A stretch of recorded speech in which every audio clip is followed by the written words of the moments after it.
भारी पड़ गई। स्थानीय लोगों द्वारा उसे गलत परीक्षा केंद्र बताया गया। वहां वो समय से पहले पहुंच गया, लेकिन जब लाइन में लगा तो पता चलता है कि वो सेंटर सही नहीं है। असली परीक्षा केंद्र पर भागकर पहुंचा, लेकिन तब तक 7 मिनट की देरी हो चुकी थी। तय समय के अनुसार गेट बंद हो चुका था और नियमों के चलते उसे परीक्षा में प्रवेश नहीं दिया गया। अभ्यर्थी ने कहा कि यह गलती उसकी अपनी थी, सरकार की नहीं। तो देखिए, ये वो शख्स है जिसे उसकी अपनी ही गलती भारी पड़ गई। दरअसल जिस परीक्षा केंद्र पर वो लाइन में लगा हुआ था, वो परीक्षा केंद्र उसका था ही नहीं। उसे दूसरे परीक्षा केंद्र में जाना था। कोशिश भी की वहां पहुंचने की, लेकिन जब तक वहां पहुंचता तब तक 7 मिनट की देरी हो चुकी थी।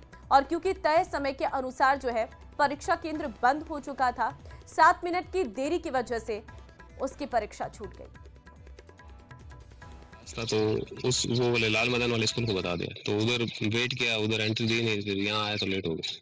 अच्छा, आप जल्दी आ गए थे, वहाँ पे लाइन में खड़े भी हो गए थे? हाँ हाँ, इस तरह बताइए। गलत एड्रेस वजह से लेट हो गया मेरा। अच्छा, आपके प्रवेश पत्र में क्या नाम लिखा था स्कूल का? वो Mahatma Gandhi English medium, Hanuman garden के पास। अच्छा, और आप महामंदिर वहाँ हाँ, पहुंचे? वो तो मेरी गलती है। राजस्थान कर्मचारी चयन बोर्ड की ओर से पटवारी सीधी भर्ती परीक्षा आज जिले में 2 पारियों में 33 परीक्षा केंद्रों पर आयोजित हो रही है। इसके लिए झुंझुनू जिला मुख्यालय और बगड़ कस्बे में कुल 33 परीक्षा केंद्र बनाए गए हैं, जिनमें 6 राजकीय और 27 निजी विद्यालय शामिल हैं। पहली पारी में कुल 12,192 परीक्षार्थी शामिल हुए।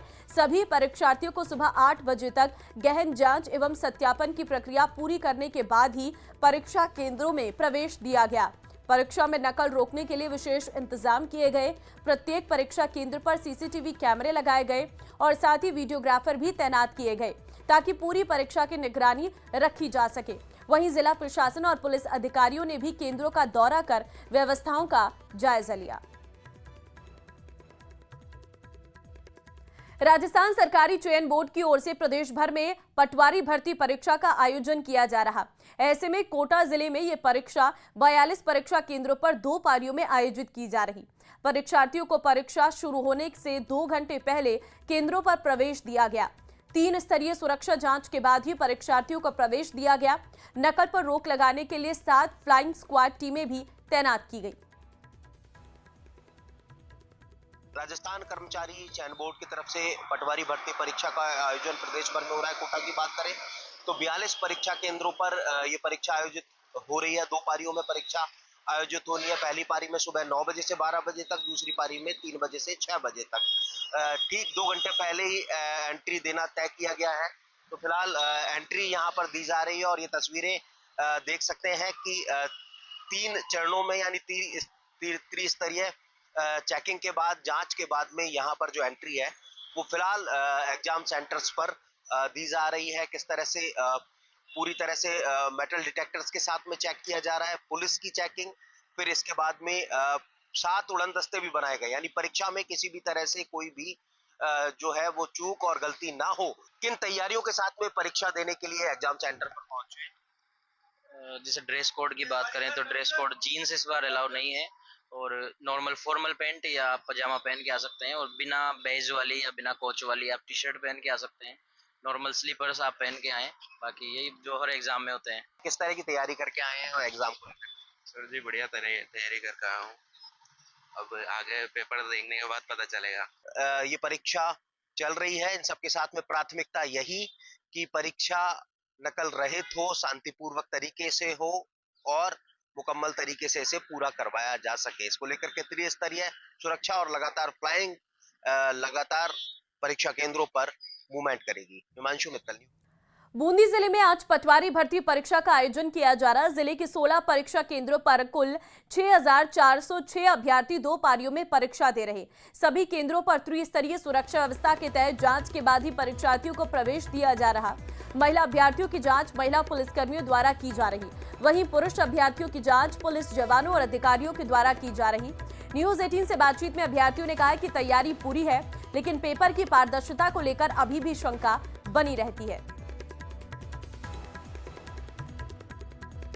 पटवारी भर्ती परीक्षा का पूरे राजस्थान सहित बूंदी में भी आयोजन हो रहा है। यहाँ की अगर बात करें तो 16 केंद्रों पर 6,406 अभ्यर्थियों का जो है वो आना है और परीक्षा देना है। देखिए किस प्रकार यहाँ पर पुलिस की चाक चौबंद व्यवस्था है। उसके बाद ही यहाँ पर 3 बार चेकिंग की जा रही है। एक के बाद एक छात्र अभ्यर्थी जो है वो आ रहे हैं और देखिए किस प्रकार से पूरी सुरक्षा व्यवस्था के बाद में चाहे पैर हो, ये देखिए जूते जो अगर कोई पहन के आ रहा है तो उन्हें उतरवा कर एक साइड में करवाया जा रहा है। किस प्रकार अभ्यर्थियों को चेक करने के बाद ही अंदर प्रवेश दिया जा रहा है।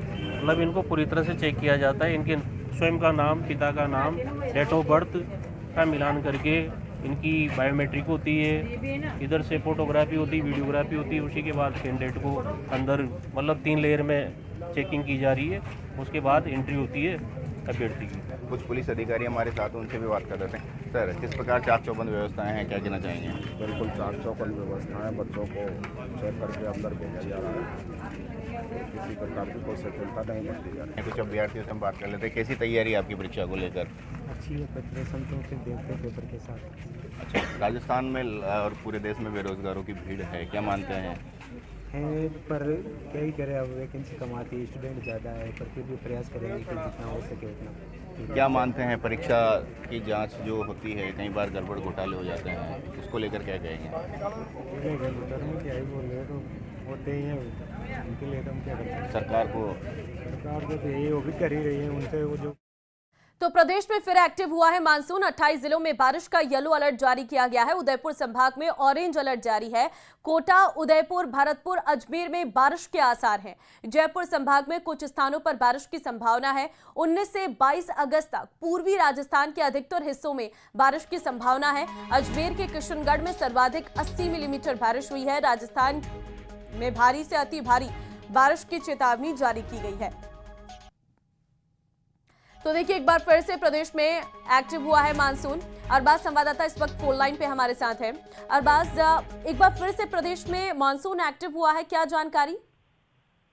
जी बिल्कुल, देखिए राजस्थान के अंदर अगस्त की शुरुआत से ही लगातार मानसून जो है अपनी कमजोरी की ओर बढ़ता गया। जिस तरह से जुलाई में मजबूत दस्तक दर्ज कराई थी, रिकॉर्ड तोड़ दिया था 70 साल का, ठीक वैसे ही उसके उलट रहा कि बिल्कुल उल्टा रहा। अब जो अंतिम 2 सप्ताह हैं अगस्त के, इसमें फिर से मानसून थोड़ा एक्टिव होता हुआ नजर आ रहा है। और जो मौसम विभाग की चेतावनी है उसके मुताबिक आने वाले 1 सप्ताह के अंदर पूर्वी राजस्थान और दक्षिण पूर्वी राजस्थान के कुछ हिस्सों में अच्छी बारिश के आसार जो है बताए गए हैं। 28 जिलों में येलो अलर्ट जो है जारी किया गया है। कल भी जो है मौसम विभाग की ओर से स्पष्ट कहा गया था कि जहां जहां अलर्ट जारी किए गए हैं वहां पर फिर से मानसूनी जो तंत्र है एक्टिव होगा, क्योंकि मानसून की टर्फ लाइन अभी भी अपनी उसी स्थिति में बनी हुई है जहां से लगातार जो है राजस्थान के अंदर अलग अलग विक्षोभ जो है वो विकसित हो रहे हैं। फिलहाल ये है कि आने वाले 1 सप्ताह के अंदर जो है बारिश फिर से एक्टिव होगी। जो पूर्वी और दक्षिण पूर्वी राजस्थान है यहाँ पर खासतौर पर बारिश की जो है संभावनाएं ज्यादा बेहतर बताई गई हैं, जो कि आने वाले 2-3 दिन में और मजबूत पकड़ पूरे राजस्थान के ऊपर बनाएंगी। जी,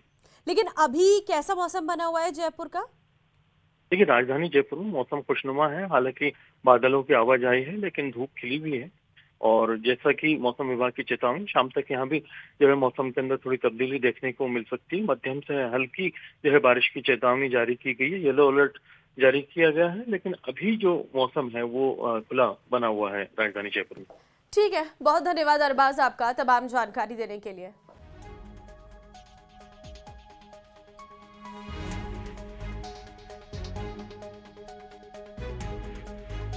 और बालोतरा से आपको बड़ी खबर दे रहे हैं। आरएलपी की आज डोली में महारैली है। जोजरी नदी बचाओ को लेकर महारैली को संबोधित करने पहुंचेंगे हनुमान बेनीवाल। जोधपुर से केमिकल युक्त पानी आने से आमजन परेशान है। पिछले लंबे समय से डोली, अराबा, कल्याणपुर में लोग संघर्षरत हैं। केमिकल युक्त पानी से घिरे गांव के कई घर। सरकार ने पहले ही पानी की निकासी को लेकर घोषणा की है। पाइपलाइन के जरिए पानी की निकासी होगी, साथ ही बनेगा ट्रीटमेंट प्लांट। पिछले 15 सालों से धीरे धीरे इस समस्या ने विकराल रूप लिया है। तो जानकारी इस वक्त आपको हम दे रहे हैं। बालोतरा से बड़ी खबर है। आरएलपी की आज डोली में महारैली रहने वाली है। प्रेमदान संवाददाता फोन लाइन पे हमारे साथ है। प्रेमदान, डोली में आज आरएलपी की महारैली बताई जा रही है, क्या तैयारियां हैं। देखिए, मैं आपको बताना चाहूँगा कि ये पिछले लंबे समय से तैयारियां की जा रही थी। पहले इनकी जो था 14 तारीख को ये प्रदर्शन था, लेकिन उसके बाद में प्रशासन ने जब अनुमति नहीं दी तो 16 और 17 तारीख को है, तो उसको लेकर के आज हमारे लिए है और इसको लेके काफी लंबे समय से तैयारी की जा रही थी। इसमें जो आरएलपी सुप्रीमो हनुमान बेनीवाल है वो पहुंचेंगे, क्योंकि कल्याणपुर, डोली और अराबा इन गांवों के अंदर पिछले लंबे समय से जो पानी की आवक है, केमिकल युक्त पानी की आवक है, उससे स्थानीय लोग जो है वो परेशान थे और लगातार उसको लेकर के मांग की जा रही थी। इसमें स्थानीय जो जनप्रतिनिधि कहें या आरएलपी के नेता जो है थान सिंह डोली, वो लगातार संघर्षरत थे और वो जेल तक जाना पड़ा उनको। तो इसको लेकर के आज प्रदर्शन है और उसमें बड़ी संख्या में लोगों के शामिल होने की उम्मीद है। डोली जो टोल प्लाजा है उसके पास में ही जमीन पर इसको लगाया गया है, जहाँ पर डोम लगाए गए हैं और यहाँ पर बड़ी संख्या में लोगों की उपस्थित होने की संभावना जताई जा रही। जी ठीक है प्रेमदान, इस महारैली को संबोधित क्योंकि हनुमान बेनीवाल करने वाले हैं, तो उनका सीधे मोटिव इस रैली के माध्यम से क्या सिर्फ ये केमिकल युक्त पानी से आ रही परेशानी रहेगा या और भी कई मुद्दे हैं?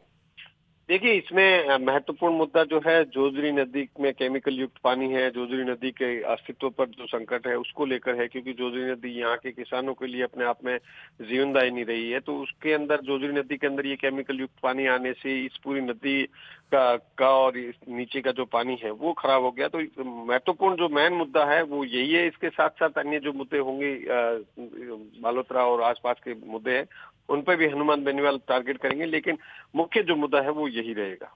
ठीक है, धन्यवाद प्रेमदान आपका तमाम जानकारी देने के लिए।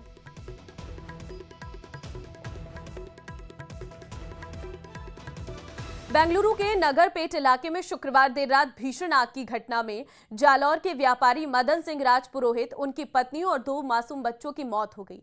हादसा उस समय हुआ जब ग्राउंड फ्लोर स्थित लकड़ी के बर्तनों के गोदाम में आग लग गई और वो तेजी से पूरी बिल्डिंग में फैल गई। व्यापारी 4थी मंजिल पर बने अपने परिवार के साथ रह रहे थे और मदन सिंह की मौत गोदाम का सामान बचाने के प्रयास में हुई है, जबकि उनकी पत्नी और बच्चों की मौत फ्लैट में फंसे होने से हो गई है। दमकल और एसडीआरएफ की टीम आग बुझाने में जुटी है। फिलहाल आग लगने के कारणों की जांच की जा रही है। तो दर्दनाक हादसा हुआ है। बेंगलुरु में भीषण आग का कहर देखने को मिला है, जहां पर जालौर के व्यापारी परिवार की मौत हो गई है। व्यापारी ने गोदाम का सामान बचाते हुए दम तोड़ दिया। पत्नी और 2 बच्चे क्योंकि 4थी मंजिल में फंसे थे और उनकी भी जलकर मौत हो गई।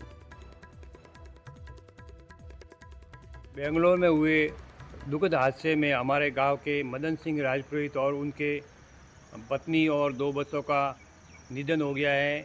उनके निधन के कारण हमारे गांव में शोक की लहर छाई हुई है। मोदरान में कई जगह कृष्ण जन्माष्टमी के पर्व पर कृष्ण भगवान के पर्व भी नहीं मनाया गया है। इस दुखद हादसे में मोदरान में हम सब गहरी संवेदना व्यक्त करते हैं।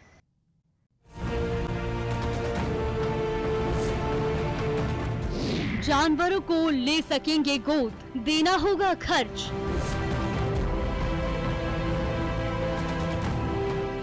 वन्य जीवों से जोड़ सकेंगे अपना नाम।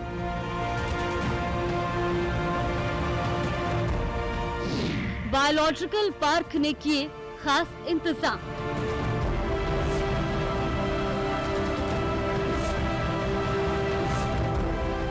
कोटा में वन्य जीव प्रेमी और संस्थाएं चिड़ियाघर के जानवरों को गोद ले सकेंगी। वन्य जीव विभाग के कैप्टिव एनिमल स्पॉन्सरशिप के तहत 13 प्रजातियों के करीब 85 से ज्यादा वन्य जीवों को गोद लिया जा सकता है।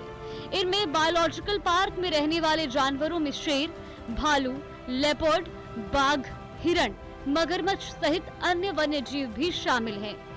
जानवरों को जो व्यक्ति या संस्था गोद लेगी, उनके नाम पिंजरे के बाहर लिखे जाएंगे। खास बात यह कि जिन जानवरों को आप गोद लेंगे उनका मासिक और सालाना खर्चा आपको उठाना पड़ेगा, यानी उनके रहने खाने से लेकर के पूरी जिम्मेदारी और खर्चा आपका होगा। जानवरों को गोद लेने से जुड़े खर्च की बात करें तो शेर को अडॉप्ट करने के लिए 1 साल का 5 लाख रुपए खर्च आएगा। शेरनी का 5,16,000, बाघ का 6,72,000, बाघिन का 5,64,000, तेंदुए नर का 3,84,000 और तेंदुआ मादा का 3,80,000 रुपए खर्च आएगा। इसी तरह नर सियार का 96,000, मादा सियार का 84,000, नर भेड़िए का 1,08,000 और मादा भेड़िए का 1,68,000 रुपए देना होगा। एक्चुअली इसका मेन उद्देश्य गवर्नमेंट का यह है कि ज़्यादा से ज़्यादा लोग वन्य जीवों से जुड़ें।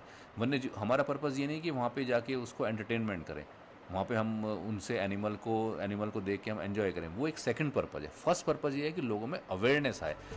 जानवरों को अडॉप्ट करने वालों को बायोलॉजिकल पार्क विजिट में छूट दी जाएगी।